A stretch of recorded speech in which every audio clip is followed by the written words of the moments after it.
Baik, di kesempatan kali ini saya ingin menyampaikan suatu ceramah yang tidak mudah diterima oleh orang yang belum dewasa.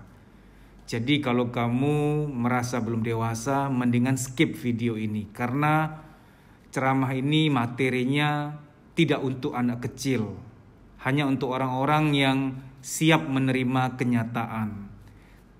Namun begitu kamu siap menerima ini, kamu naik kelasnya lebih cepat dan tidak mudah terluka untuk hal-hal nggak penting. Dan bahagiamu itu sulit untuk dicuri. Karena prinsip yang disampaikan pada konten kali ini bukan bubur tapi sudah makanan keras namun menguatkan.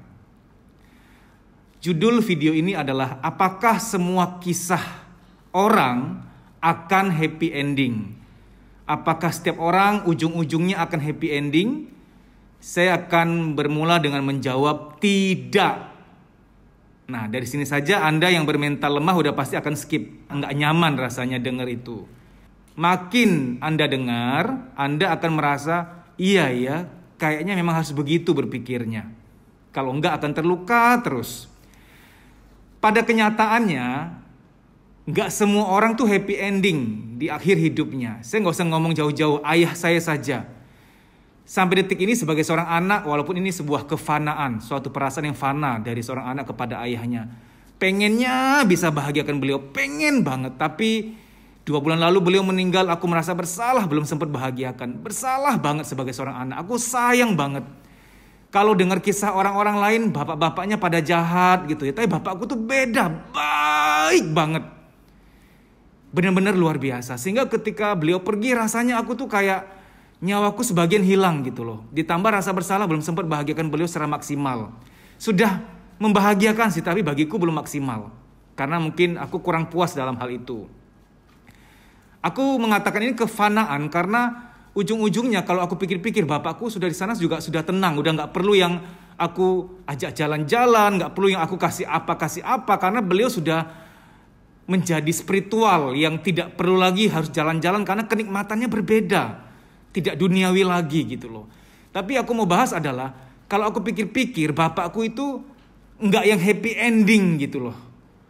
Karena saya enggak perlu jelaskan secara belak-belakan, bapakku tuh mengalami ujian yang berat banget sepanjang hidupnya. Namun karena beliau sabar, mengalah, kami sebagai anak yang gregetan gitu. Aduh bapakku sabar banget gitu loh. Kami yang gregetan. Dan memang gak happy ending gitu loh. Artinya bapak selama hidupnya yang sampai akhir hidupnya juga tidak yang terlalu bahagia gimana-gimana. Tapi ada suatu kenyataan yang harus kita pelajari. Banyak orang di dunia ini gak happy ending. Ujungnya gak happy. Tapi dia menjadi pahlawan sabar. Dia menjadi teladan kebaikan. Itu warisan yang gak bisa dibayar dengan uang berapapun. Kalau kamu punya anak, kamu rencanakan wariskan uang, tanah, gedung atau apapun lah kepada anakmu. Itu akan usang, gak kekal itu.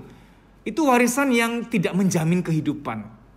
Tapi begitu kamu menjadi teladan sabar, orang yang ikhlas dan anakmu tahu itu menjadi sesuatu yang mendarah daging di anakmu.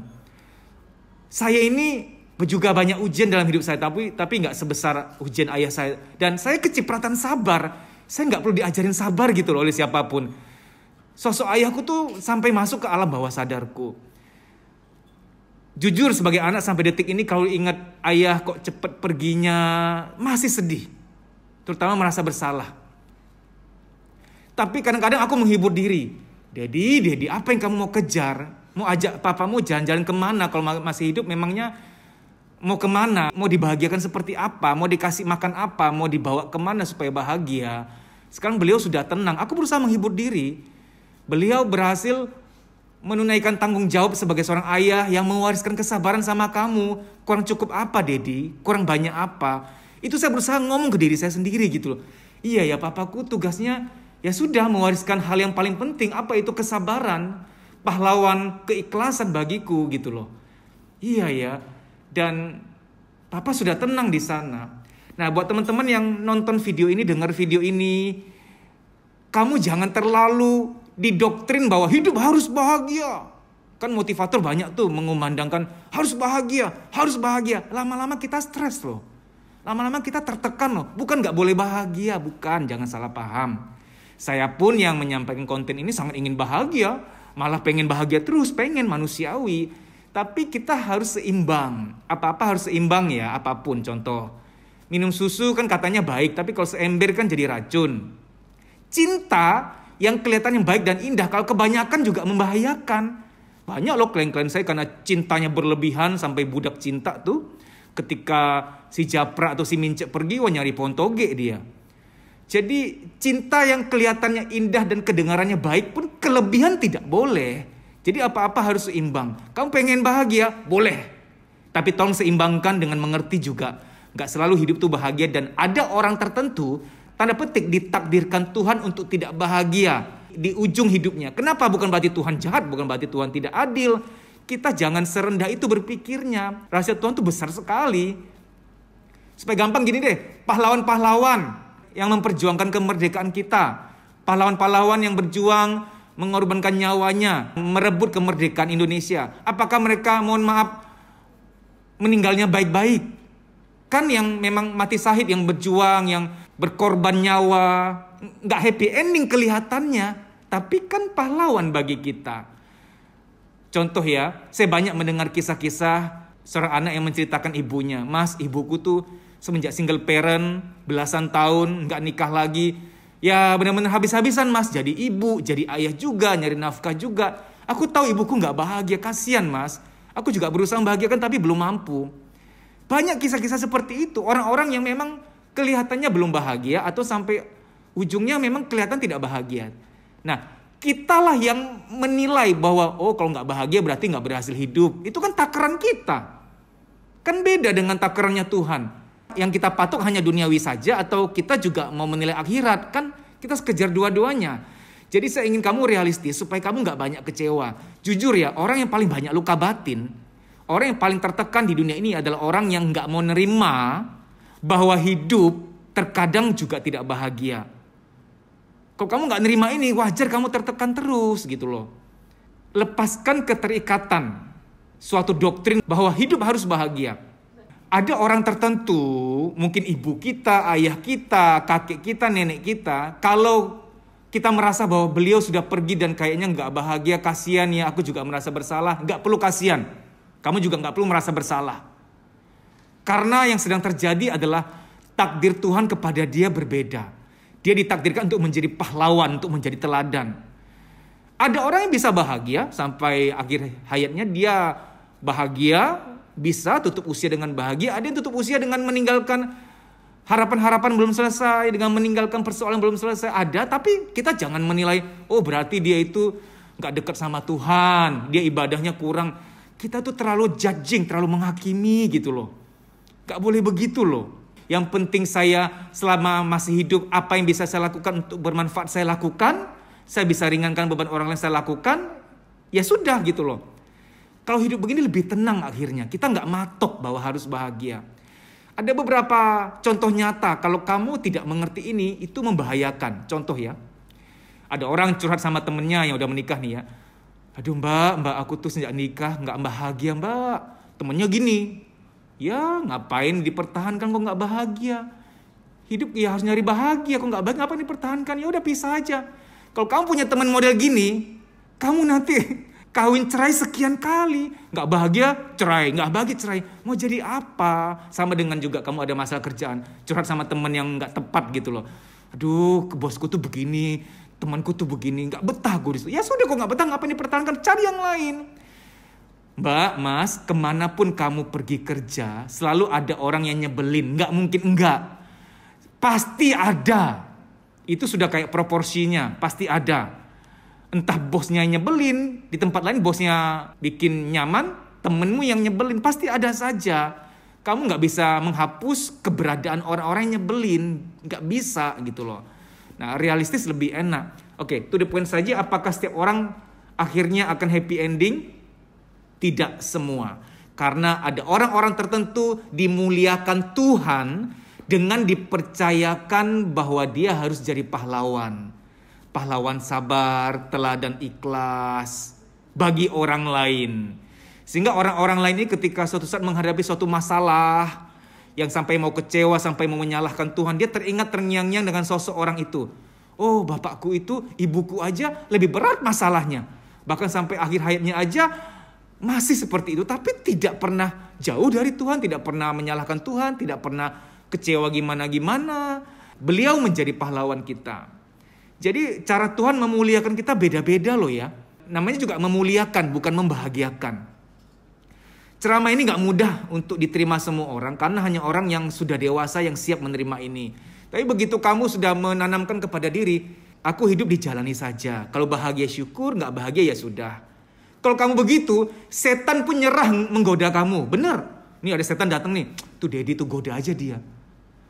Hai Dedi, kamu kan gak bahagia. Ya sudah cari pohon toge. Dedi kamu tuh gak bahagia loh Dedi. Kamu tuh banyak masalah. Ngapain kamu ibadah juga percuma kamu. Banyak masalah juga. Tinggalkan Tuhanmu. Kalau aku terlalu mengikat bahwa hidup harus bahagia, setan berhasil menggoda saya. Tapi karena saya punya prinsip bahagia datang syukur, gak bahagia ya sudah. Setan kemungkinan besar akan nyerah. Karena di antara setan saling ngerumpi tuh. Lu percuma menggoda Dedi. Percuma. Saya udah menggoda dia kemarin. Dedi kamu sudah bermanfaat bagi banyak orang. Tapi kamu masih dapat masalah besar. Ngapain? Mendingan jadi jahat sekalian. Dan tidak berhasil. Dedi tetap mau melakukan kebaikan. Kamu gak usah capek-capek godain Dedi. Dia itu prinsipnya gak bahagia juga gak apa-apa. Kita goda saja orang lain yang mudah dijatuhkan. Orang-orang yang berprinsip bahwa hidup harus bahagia. Aku gak bahagia ngapain gitu. Ketegaranmu tidak mudah surut kalau kamu tuh tidak berprinsip bahwa hidup harus bahagia. Kamu tuh akan hidup tenang. Ada masalah, gak ada masalah tuh tenang gitu loh. Karena yang kamu kejar tuh, aku ingin dimuliakan, ingin bermanfaat. Oke, saya berikan contoh terakhir ya. Kalau ada orang cerita kepada saya, Mas Jadi tahu gak dulu aku hidupnya susah, sekarang aku sukses. Alhamdulillah aku sudah banyak harta, anak-anak juga sekolahnya sudah lulus semua, udah jadi orang. Saya kok dengar orang ngomong gitu tuh kayak biasa loh. Biasa aja, karena bagi saya duniawi banget. Kalau ada orang yang bercerita berbeda nuansanya, misalkan, Mas Dedi saya ini ujiannya kurang apa coba ya, seperti ini seperti itu. Ya sekarang juga masih ada masalah, belum juga selesai. Masalah satu selesai, yang lain datang lagi.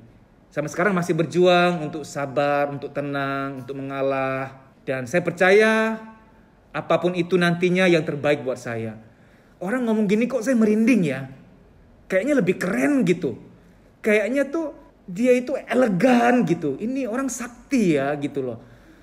Apapun yang dialami sekarang dia tuh yang berusaha untuk menghadapi, tidak menyalahkan Tuhan. Jadi maksud saya, orang yang bertestimoni tentang keikhlasan dia sampai detik ini itu lebih mempesona dibanding orang yang bertestimoni, Mas aku dulu susah sekarang aku sudah sukses. Kayak biasa gitu loh. Berarti jiwa kita pun sudah disetting Tuhan. Jiwa kita pun sudah diprogram Tuhan. Kalau mendengar kisah keikhlasan tuh lebih membahagiakan. Lebih membanggakan. Berarti hati kita maupun sistem alam semesta itu sama. Apa itu? Alam semesta dan alam perasaan kita terkagum-kagum sama orang yang ikhlas dan sabar.